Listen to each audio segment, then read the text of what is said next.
What's good, everybody? This is your host, Maurice Watson, coming at you guys with another episode of the Real Raw Authentic Show with my very special guest, musician, artist, the whole nine, Troy FUEGO. How you doing today? Bless. How about yourself, Al? I'm doing good. So, tell me about this. Where are you originally from? I'm originally from South Carolina, Columbia. Yes, sir. Yes, sir. For sure.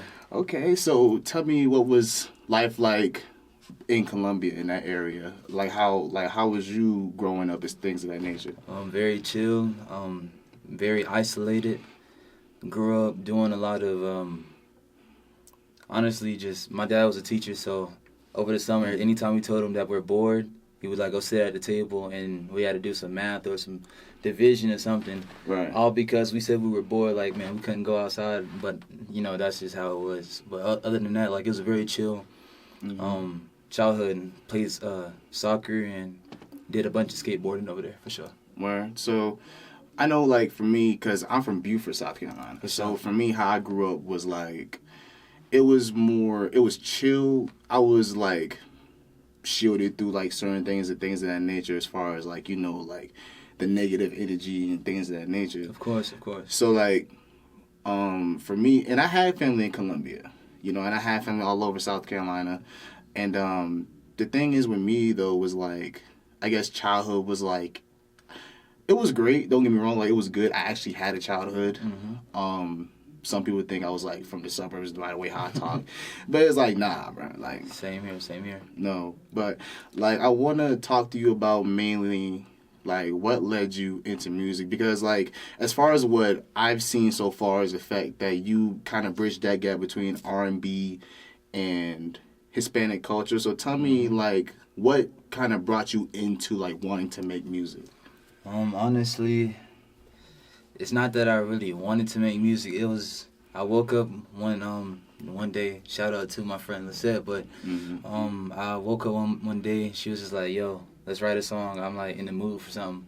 So, boom. Mm-hmm. Got the pen out, got the paper out, and then ended up writing this song called Tell Me. So, we never released it, but that was the start of it all, as far as me writing songs. I think I was writing songs before then, for myself, but I was never really open out there, yo, I'm doing this and I'm doing that with the songs. But that's when it really started. So how long ago when you wrote Tell Me? How long ago was this? 2020. 2020. Ah, the day, the year when the whole world went shut down. Mm-hmm. Around probably after COVID. This was, before COVID. Way before COVID. So 2019 type jump. Yeah, well, late 2019, early 2020. Oh, so January now. Yeah. Gotcha. Okay. Yeah, when 2020 hit, I was already in high school and stuff like that, way before even COVID. And then when COVID came in, it was on some stuff where it's they kind of shut down everything, and I mean everything, because I remembered how the last day I went to school in person in 2020 was in March of 2020, and that's when everything changed. I stopped doing sports. I wasn't even in ROTC anymore. So for me, I was kind of in the house all day and every day. I don't know if you remember, but remember how Zoom, you gotta go to school and stuff. You gotta do this computer face-to-face junk, Zoom. Oh yeah, the Zoom meetings and stuff like that. Yeah, for us, we didn't have to do that, unfortunately. It was just more you got a Chromebook from school, and you did your curriculum, and whenever you were done with the curriculum, you would be finished. As simple as that. Damn, that was it? For junior year, going on the senior Yeah, year. because I was a junior at this time too. So that's when I guess you can say I found out with podcasting. It was 2020, around that area as well. Right. So I guess you could say 2020 was the year of awakening, so to speak. So talk to me about, and this is going to be a segue into this. So tell me the time you made your first debut album, 777. Talk to me about that. As far as what again? The date, your debut album. So as far as the 777 album, it was just mainly obviously I was really tapped in with numbers. I got it tatted on me. So it was not I had thought about it ahead of time. It was just more I needed to drop an album. My people, the last time I dropped an album was 2020. Whenever I was signed to a label, in my city, whatever at that time, Statesboro, Georgia, whatever. But other than that, I just really focused on like my new sounds and my new development as an artist. So that's what I really like went for within that album. Gotcha. Yeah. So like, I know like when it comes down to making certain albums, like I want to also talk to you about like how did you manage your social media around that time? Because you know like, and you know just as much as me how like social media changes like consistently all the time. So how did you manage to be able to like have a life outside of social media, but realizing the fact that like somewhere down the line you're gonna have to use social media to push you forward? Well, in all honesty, I really didn't care for social media. I mean, yeah, I would use it, but I realized how toxic it was at a young age. So I really strayed from it a lot. A lot of like bad things in my life happened because of social media. So it's just like it's just better off just leaving that alone. So as far as just like me, I guess promoting myself, it was mainly just like you said, social media by using TikTok, especially. I'll say probably using Facebook for like my Spanish music as well. Before I even came to Arizona, and that's what really like made me stand out by being like the only one doing it in my city. So when you mention that, so like you said, you're from Colombia, but you moved through different parts of the country. So you moved away from South Carolina. Where did you move and ended up moving to next? Because you said you was in Georgia for a period of time, right? For a short period of time, from South Carolina to Georgia, and then graduated Texas, back to Georgia, from Georgia, back over here. So how did you? So were you like military or no? Nah. No. Nope. Nah, because like for me, and this sometimes it escapes me because the reason why I ask that question is because there's a lot of people who like move to certain spaces, things of that nature. So what was life like just moving through other states throughout the country? Like for example, the time in Texas. It was more like a survival mode. I feel like everything was chill. I seen a lot of just amazing things, a lot of beautiful things. I ate a lot of good food out there in Texas. I know Texas is known for that, so that's why I like represent Texas myself sometimes whenever like I like do my thing, whatever, as far as like music or just like go about myself. I just present myself as far as like outgoing and very like I stand on my business. I stand on my principles. My principles. I stand on my morals, and like I'm a very open person, but like don't play with me. And I feel like that's what Texans stand on. Oh yeah, for sure. Yeah. Like when you mention survival mode, like truth be told, there's been times when I feel like I have to be in survival mode. It's not the fact that I want to be. Nobody wants to be in survival mode. Let's be real. Facts. But I believe that at a certain point, it just boils down to the fact that like I can only rely on myself. For sure. You know, so when you say survival mode, like, has there ever been a time when you have to, like, isolate yourself or, like, tunnel vision? I mean, no, because the fact that, I mean, I've been around my family, but not as often, but I don't really bother those folks that much. But as far as I can think upon anything, touch me back on the question again. So, like, survival mode. All right, so as far as survival mode, like, I can say this, like,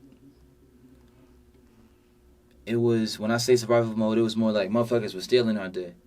So, like, I remember this one time, never had Whataburger a day in my life. Again, You never had Whataburger? Again, I'm from Georgia. I mean, I had it afterwards, but, like, what I'm saying is I seen the lady drive by in, like, this SUV or whatever. Passed by, I was like, okay, yada yada. I did me a DoorDash for a Whataburger sandwich, and they throw hella onions on. I fucking hate that shit. But anyways, yeah. More of the story is all of a sudden I come outside and I see the lady pass by again, and then I see on my phone that my order is here.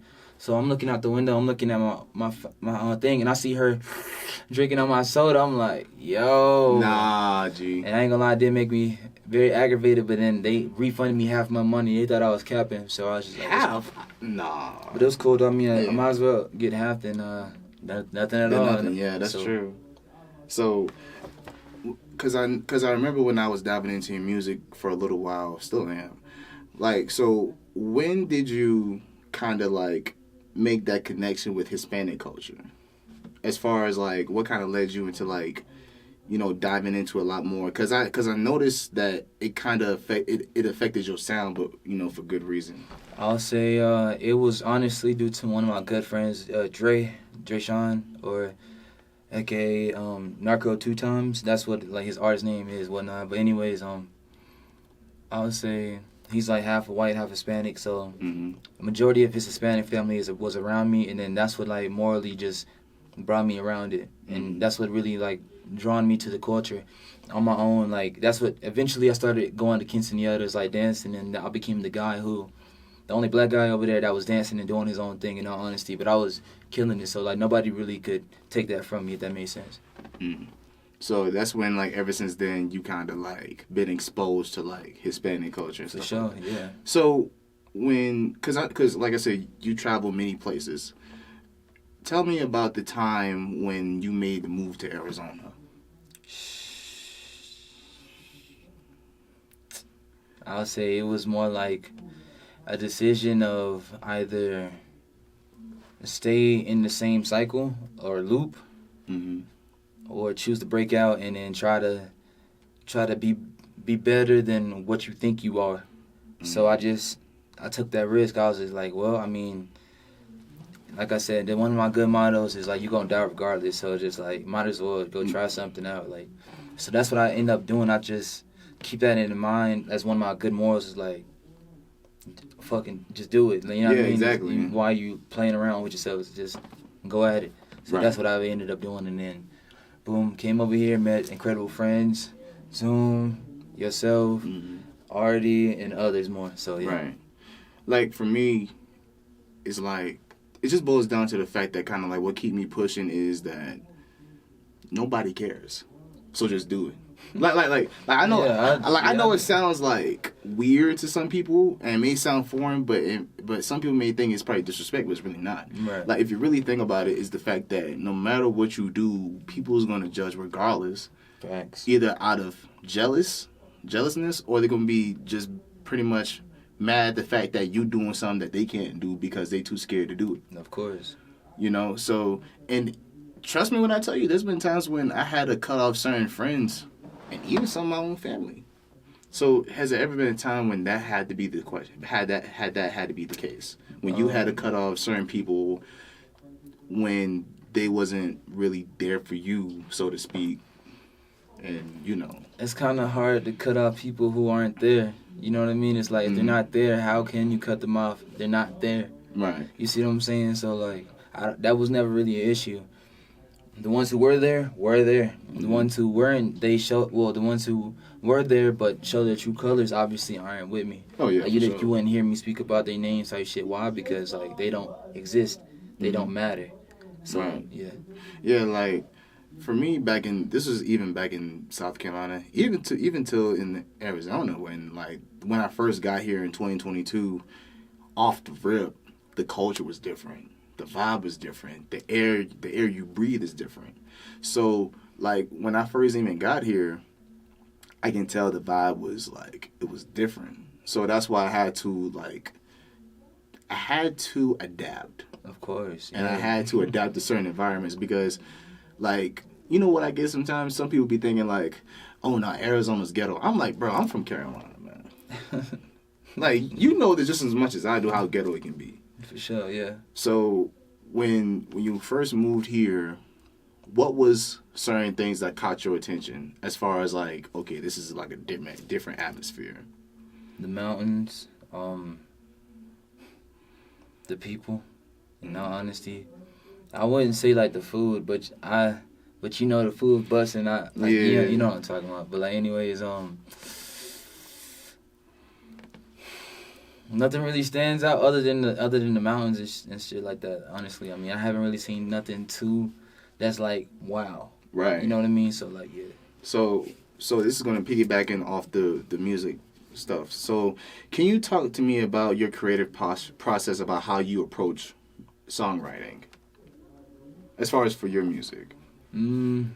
It's more like being confident with what you put down on that paper. Mm. If you're not confident with what you put down on that paper, I mean, obviously, then you're not going to be confident with your execution as far as like your output to your song when it comes to performing and shit like that. Mm-hmm. Yeah, like I met a couple of songwriters in the past, and they approach is like different. Like what I see them do is like they would write down like a memory about like what happened in their life, right? And then they would like expound on. They would have the hooks, they would have the lyrics, they would have like everything you need to make a typical song. So I think with songwriting is that it just boils down to intention. And I feel like it just boils down to like, what do you want the people to hear? What do you want the people to remember you for? So my question to you is, what do you, in your mind, what song you feel like this is like one of my best works?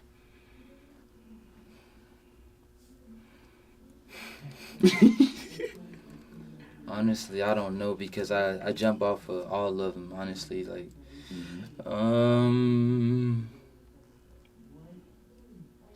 one that's in competition right now. That's like my favorite for the time being would be "So Easy."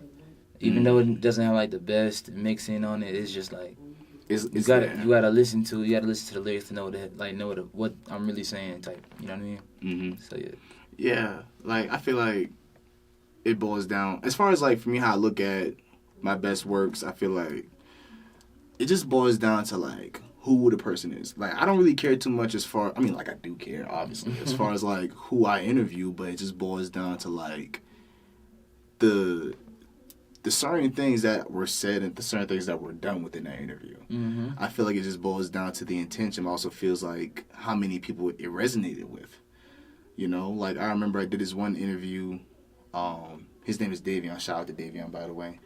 He's from South Carolina. He's a rapper as well too. And this was like when I first started podcasting. I hit him up. I was like, hey, bro, I would love to have you on the show. We able to make magic. You feel me? And for some reason, to this day, some people hit me up talking about some, like, oh yeah, man, we gonna do another work. Da, da, da, da. And don't get me wrong, I would love to do another work with Davion. I would love to do work with so many more of like the people I interviewed with in the past, almost 3 going on 4 years. But I feel like it just boils down to how much it resonates with people. I feel like if I do a good enough job to where it makes the person either entertained, inspired, or motivated by my content, I feel like I did. I feel like I did my job. Right. Of course, I feel that. So like my question to you is, in your mind, what do you want to do with your music? What do you want to accomplish with your music besides making the hits and Whenever I'm writing my music, I don't really see it as this one's gonna be a hit or this one's gonna be a hit. It's more like whatever I put on the paper, how I execute it. If it sounds like how I envisioned it, then that's what I consider it to be perfect. But other than that, touch me back on the question again. So my question to you is, besides wanting to make hits, what do you want to gain from your music? So I also feel like, as far as what I want to gain from it, it's more like I don't want nobody to forget Troy Fuego. I'd already been doing my thing for as long as I know. So it's like, why in the world would I stop and not make an impact before I pass away? Like I said, I know I'm going to die soon, so it's just like, why not like really just put 100% effort into everything and try to make sure everything comes out the best, in all honesty. Yeah. Damn, that's a word right there. Yeah, I felt that. Yeah, like for me, here's how I look at it. I hate when people, well, I can't say hate. Hate is a strong word. But I dislike the fact that people would try to be like, and granted, like, I'm notorious for procrastinating. And I think everybody to an extent procrastinate every once in a while. But it just boils down to the fact that, like, I personally believe that there's going to come a time when I'm not here no more. There's going to come a time when the only thing that's here is my catalog. The only thing that's here is the people who remembered me. The only thing that's here is the things that I've said and things that I've done and things that I may have changed. Right. And I told it, and I said this in the last interview, is that I would rather be timeless than be viral. Because, I mean, shoot, if you really think about it, some of the people that's timeless, their music lives on to this day. Mm-hmm. Whether it's like 20 years beyond or 30 years beyond. Like, perfect example, Michael Jackson. For sure, yeah. You know, dude is timeless. You know how people still jamming Michael Jackson nowadays? People who don't even know what the hell he's saying as far as that language, like they, you know what I mean? Like they'll play it and be like, yeah, I know who that is. They'll be like, yeah, I listen to that all the time. Right, and that's pretty much my thing. So next question I do have is, how do you balance staying true to your artistic vision while also adapting to industry trends and social media? I don't, as far as adapt to anything that I am not comfortable with. Mm-hmm. And as far as like adapting to the industry's levels, yeah, I'm not doing nothing of that sort. Like, right. I'm just doing what makes me happy, and if the people or my fans enjoy it, then that's what they enjoy. And that's all that matters. Exactly. Amen. Now, kind of off topic, we're going to put this to the side. Now, social media has been going crazy as of lately. Do you believe that social media plays a part into how it affects relationships, friendships, you know, pretty much everything personally? Do I believe that social media ruins or alters relationships? Yeah. If that's ever a factor in a relationship, yeah, I guess so. Like, I mean, I don't really care for social media. Like I said, I mean, like, if my shorty want to be on social media, cool, but just know what comes with it. Yeah, exactly. You know what I mean? And I just keep that in mind. It's just like, you choose to go that route, that's cool, but it's just like, it's only but so much time where I'm going to only accept that. Right. For sure. Yeah, like, for me, it's like, I look at social media like, I feel like, here's how I look at it. Social media, to me, is like, it's like a sandbox. It's like a human highlight reel, if you think about it. Mm-hmm. Because what people would do, well, some people at that, they would use it as a way to promote, like, well, I'm doing this or I'm doing that. I feel like it's a game of comparisons. Right. And I feel like people need to be wary and be cognizant to know that there's going to be a certain point where you got to, like, get off. And that's what it is with me. Like, there's been times where I'll be off of social media for a straight 2 weeks to a month, or even more than that. For sure. You know, competition. And people look at it as being cocky. I look at it as, like, with all due respect, it's just me versus me. Mm-hmm. And that's just that. And I feel like the more people who have that type of mindset, I feel like the more better off I think that we are as even as content creators. You know, so, and this is one of the last questions I do have, because I don't want to take up all your time and stuff like that, is where do you see yourself 5 years doing music? I see myself probably mainly producing, in all honesty. Mm-hmm. It's not that I'm going to lay back on my artistry. It's just more like I want to embrace other artists as well. It's just like I see the world as a family, so why not just bring in as much as you see? I mean, I don't hope nobody take that the wrong way as far as like, oh, he's wanting to take in any and everybody. It's more like whoever shows that they're willing to put as much effort that it takes to give it all. Mm. And it has to come with talent as well, but talent and skill, but that's pretty much it, yeah. Gotcha. Like, 5 years for me is I want to be in a position where I can take care of the people who took care of me. You know? Mm-hmm. In 5 years, I want to be able to say, like, I can eat off of this. Mm-hmm. I can sleep at night knowing for a fact that I'm going to wake up to money the next day through my own works. You get what I'm saying? Big facts. And that's yeah, like, my thing is, though, is like, I just want to be in a position where that not only do I can eat, but the people who took care of me eat. Whether that's friends, family, acquaintances, even strangers. Mm-hmm. That's where my motivation's at. And before we wrap it up, is there anything that you want to express in this episode that you would want to share with the audience?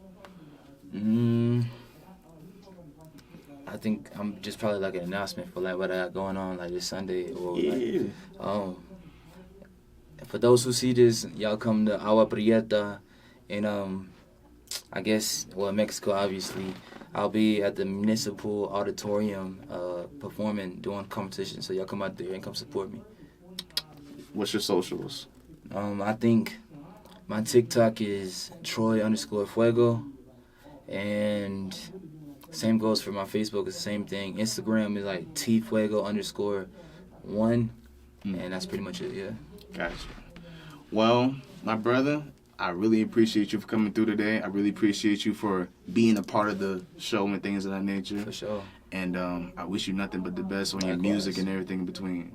So, with that being said, everybody, we would love to say we appreciate y'all for tuning back into another episode of the Real Raw Authentic Show. And we'll see you guys next time. All right, that's it.